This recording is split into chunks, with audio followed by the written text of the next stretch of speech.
La situation agroalimentaire telle qu'on la connaît présentement, selon moi, elle ne perdurera pas. De se faire nourrir par le Sud, je pense que ça ne se pourra plus dans les prochaines années. Fait que pour nourrir les gens du Nord, éventuellement, il va falloir produire au Nord.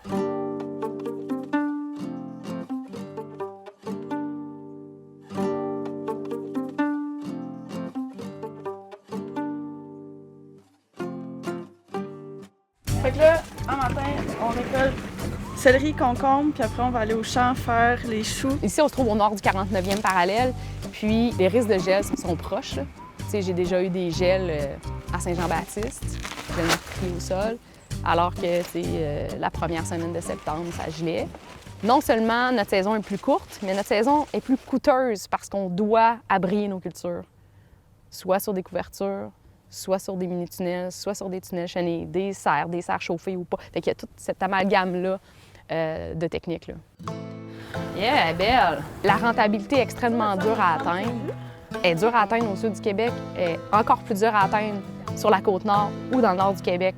Parce que nous, on doit acheter des fournitures, on doit acheter des matières que dans le sud sont capables de produire eux-mêmes. Le coût de transport faramineux pour venir jusqu'ici.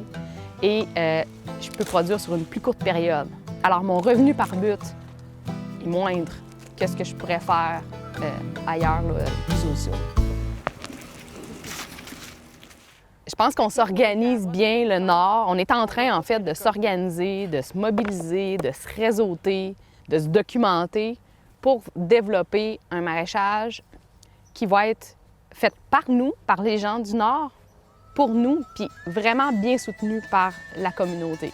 Selon moi, chaque village, chaque MRC devrait avoir sa ferme, sa production maraîchère, peu importe la formule que ça prend, parce que l'idée, c'est de trouver une formule qui convient aux promoteurs qui sont là, aux gens, aux organismes qui vont les prendre en main.